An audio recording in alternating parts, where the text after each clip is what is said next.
À vrai dire, la patinoire de la Ligue nationale d'improvisation est la surface théâtrale la plus petite, ou l'aire de jeu la plus petite, sur laquelle j'ai eu à travailler en tant qu'acteur. Et quand on sait qu'on risque de se retrouver à 12 sur cette patinoire, on est bien mieux de savoir qu'est-ce qu'on vient y faire quand on y embarque, et surtout, il faut bien comprendre la géométrie de cette patinoire. Il serait bon tout d'abord de rappeler que la LNI a été créée pour être vue sur 4 côtés, c'est-à-dire avoir des spectateurs sur les 4 faces. La LNI, en fait, c'est du théâtre en rond, du théâtre sportif qui a besoin d'un aréna, un amphithéâtre, comme le Forum de Montréal, en plus petit. Alors, idéalement, ce qu'on veut, c'est des spectateurs sur les 4 faces. On comprendra cependant que c'est très difficile de trouver des salles où on peut avoir les spectateurs toujours sur les 4 côtés. C'est la raison pour laquelle, ces dernières années, on a travaillé à l'Université du Québec et au Spectrum, où nous sommes présentement, sur 3 faces seulement, avec notre organiste sur le 4e côté. Il faut quand même dire que sur 3 faces, c'est très intéressant aussi, et ce sont de bonnes conditions.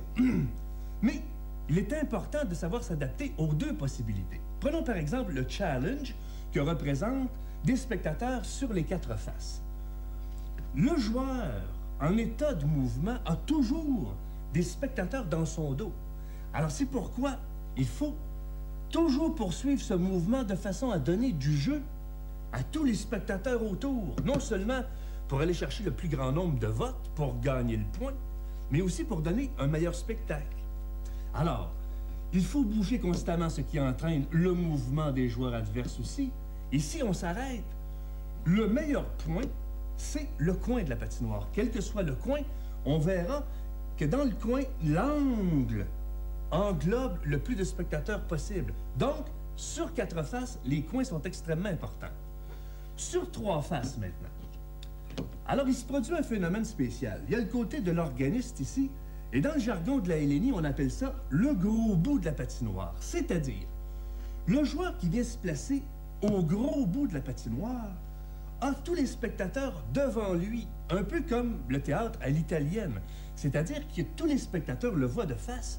Donc, on comprendra que ce gros bout de la patinoire est un endroit extrêmement important tactiquement au niveau de la stratégie. Alors, le joueur qui est ici domine un adversaire moins entreprenant. Il le regarde de haut. Celui-ci est de dos au public. Alors, ce qui se produit, vous l'avez sûrement remarqué, c'est que les joueurs des 2 équipes essaient d'avoir le gros bout de la patinoire et viennent se coltailler, se bagarrer ici, constamment. Au niveau de la tactique, c'est intéressant, mais il y a un envers de la médaille. Ça donne souvent des improvisations un peu plates, c'est-à-dire que les 2 se coincent dans un espace très restreint et sont obligés presque de commencer l'improvisation en faisant de la jasette, à parler, à commencer l'impro dans un dialogue un peu banal, un peu réaliste. Et si les 2 s'entêtent, l'improvisation va manquer de décor, va manquer d'atmosphère. Donc, comment remédier à ça? Si l'adversaire, et là, il y en a beaucoup de joueurs de la LNI comme ça, s'entêtent à venir prendre le gros bout, essayez ceci. Tranquillement, commencez l'improvisation en allant vous mettre au petit bout de la patinoire, en ayant une bonne partie du public dans votre dos momentanément. Vous allez vous apercevoir que vous créez entre lui et vous un espace enrichi, une géométrie de la patinoire plus intéressante. C'est-à-dire que à partir de ce moment-là, le dialogue est tout à fait différent. Et vous pouvez mettre un décor, des murs, des portes, des fenêtres. Vous pouvez même arriver de la rue vers lui. Et dès lors, vous allez engager un mouvement avec votre adversaire. Vous allez le forcer à changer son habitude. Et c'est lui qui, tactiquement, va être un peu mal pris. Alors, il est très important d'avoir le gros bout, mais il est important aussi de savoir le céder pour enrichir le jeu. J'aimais bien ça, vous prouver ce que je veux dire ce soir dans la pratique.